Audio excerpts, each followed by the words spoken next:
As Jay-Z once said, I'm not a businessman, I'm a business man. Yes, and as someone who has been a businessman for 20 plus years looking to transition into a business man, I have learned a plethora of concepts, modes and operations, processes, and just knowledge that allow businesses to thrive. And there's a concept I want to get into today called SWOT. SWOT, not SWAT like the SWAT team, thinking people barging in, breaking things down, explosions everywhere. It has the same effect, ironically, in business, but it's not quite that. It's a SWOT analysis, which I'll describe and get into. And it can be used, again, in a myriad of ways. I have used them to help and assist in closing on deals worth multi-millions of dollars. I mean, tens and tens and tens and 20 and 30s of millions of dollars. I guess that's good for effect. I have used them in project management scenarios. I have used it in quarterly business reviews, annual business reviews, to make investments both in people and process. And as being someone who has been technology driven for the entirety of my career, it has been really, really super helpful. And now on my journey to spirituality and the ultimate love of self, it applies. So let's get right into it. I'm going to switch screens here, so bear with me as I get used to this. What you see in front of you now, as I outline, is SWOT, S-W-O-T. The S stands for strengths, W is weakness, O is opportunities, and the T is always red. Those are what we would define as threats. So the S again is for strengths. That essentially is what am I good at? Weaknesses, what might be holding me back? Opportunities, where can I be better? And threats, again, what are real risks to us? And just looking at that holistically and high level, you can see the power of what you can apply to each category and how you could use that for leverage. How could you could use that to incentivize a business, whether it's to sell, to buy and procure, or to have any sort of influence. And before I move forward into how we can apply this, I want to emphasize that this is intended to be compartmentalized. It's intended to be something that you can look at very quickly and have deeper and broader analysis based on overarching topics and what would be considered applicable to each of the appropriate high-level processes you see there, right? Again, strength, weakness, opportunity, threats. So let's get into it from a business mindset perspective. We might all know barbershops. Where I'm from, I used to love going to barbershops as a kid. It was one of the most fun things to do. And I think LeBron James has a show, Barbershop, and that's my culture. I grew up in it. It's phenomenal. It was fun. I can still remember my grandfather introducing me to it. And the first time I endeavored out on my own, it was actually pretty scary, which we'll get into as part of the weaknesses. But let's say I wanted to open a barbershop, the cliche Jeff barbershop. Very simple, very plain, very straight to the point. What would be some of the strengths of opening a barbershop? Well, you can see here. It's a high demand skill. People enjoy it, as I said, as I touched on briefly with my childhood, and maybe you can relate. So weaknesses, you can see very, very, very plainly.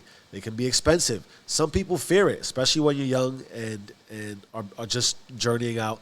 And overall, people just want their hair to look good. Except for me, I don't have much these days. But you certainly want your hair to look good. What are the opportunities? Maybe you already have a business, so you want to expand by opening more locations. And maybe you want to offer varying services that are inclusive of not just cutting hair, but you want to style and shave. And then, of course, we get into threats. Well, what are the threats? It's highly competitive, especially in our communities. There's a barbershop or two or three or four almost regularly. And then, of course, my daughter likes to come around. Inflation is going crazy. Well, things are expensive, and it does cost to rent. And we have seen that the market says prices are getting expensive depending on where you live. There you go. And again, the significance, really, I hate to use the word high level, but it's powerful in that it's right there for you. You can dig into the strengths, weaknesses, opportunities, and threats. But this gives you a launch point and a starting point for where to go as far as an analysis and how to proceed forward. So that's the business model, and that would be a business model, and that would apply if you're starting a barbershop, maybe you're opening up a YouTube channel, maybe you're endeavoring out to something specific that makes you feel great, and it's a business. You can apply that as such. As this is intended to be an improvement channel, at least I think that's what it is, how do we apply this to self? Same overarching premise, same theme as far as how we're writing it down, how we're attacking it, except for what you're looking at now is your identity, who you believe you are as a person. So I want to get better. I want to work on myself. Great, phenomenal, awesome. Welcome to the club.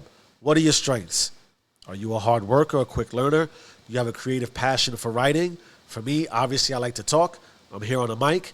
What are you good at? What are your strengths? Write them down. You can get a little granular, maybe sub-bullet it, but the intent here is to have a reference point for you to say, boom, this is my identity. I know I need to improve. Right now, here are my strengths that I'm going to use to my advantage. Here are my weaknesses. I'm terrible at time management. I don't do well under stress. I don't like working alone. I don't know about that. I love working alone, but maybe that's you. Maybe it isn't. Point being, you need to be very candid with what you believe your weaknesses are, as it gives you now the next layer, which would be the opportunity. I know where I'm bad at. I might want to work on those things, right? It's obvious there are time management concepts that apply. Actually, it's one of the first things I always encourage people to work on is your time management. But I can attack those weaknesses, and I also know what are my opportunities. Well, as I'm a hard worker, quick learner, I know I have a passion for writing. I might want to join a writer's class. I might enjoy social media management and blogs. There are opportunities to dive into that align with my strengths. I want to use that. What are the threats? Well, if I don't follow my passion, I'll never feel fulfilled. Pretty important. That's a big threat if you ask me. And from an identity perspective, if I'm being submissive with my creativity, with my passion, that is my freedom. That is my love. That is when we say, I'm trading work for non-work. I don't want to work. Why don't I want to work? Because I have a passion for writing. When I write, it doesn't feel like work. If I don't do this, I have to work because I have to provide. That's security. If I don't follow what my identity is, I am trading my creative freedom, which creativity and passion is freedom, for the security of the 9-to-5 and all that comes with having to subscribe to a job, which is fine, not knocking that either, but it's a threat or not. It's your identity, not mine. To scale this out, I have a physical presence and being, a mind, body, and spirit. You want to know what your physical strengths are. If for nothing else, that if you aren't physically alive, well, that's a big threat, and we'll get into that when we close this particular topic out. Strengths, I am alive. Some of us might be naturally strong and athletic, and as far as a weakness for your physical being, a lot of us are out of weight and out of shape. I've been there. But take solace in that you are alive. You do have an opportunity. What are opportunities aside from being alive? Outside works really great. I can just go walk and run outside. I can take the stairs instead of an elevator. I can join the gym. Quite obvious. But if you don't get to writing these things down and putting it out in front of you, you would be shocked, or probably not, at how easy it is to overlook these things. And then the threat. If I don't get healthy, I'm going to die a lot sooner than I have to. It's a pretty big threat. No life, no life. Moving forward, my spirituality, I believe in that deeply. I believe that's what gets you to finding love. What are my strengths? I believe in love. Why shouldn't you? It feels good to love. It feels good to love yourself. I believe in God. Maybe you do, maybe you don't. I believe if you love yourself enough, you might find there is one. Weaknesses. I lack faith, although I believe. Quite ironic, right? Due to previous circumstances. Life is hard. Life is difficult. You might have struggled with death. You might have struggled with difficulty growing up. You might have struggled in a lot of ways that make you feel hopeless. And so therefore, you haven't really grown much in spirit. Those are all weaknesses, which lead to opportunities. You might want to start a spiritual practice.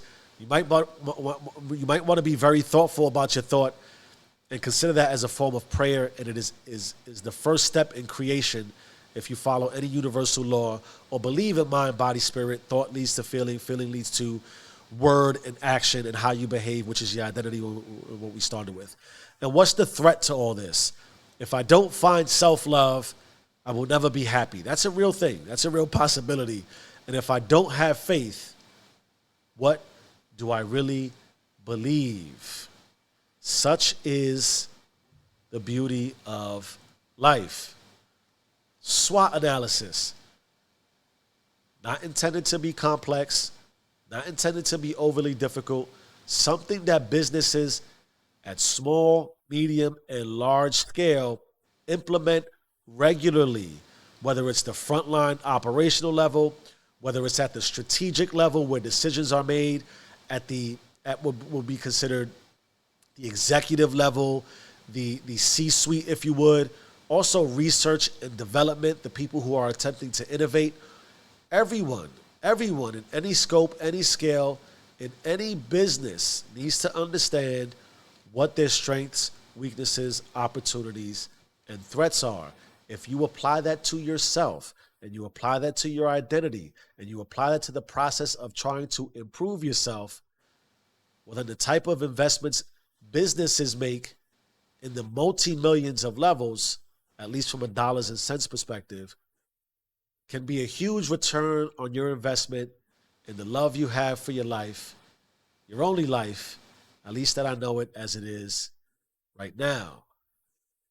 Take some time, invest in a SWOT, change your mind, change your life. I am who I say I am. Do you and stay rich.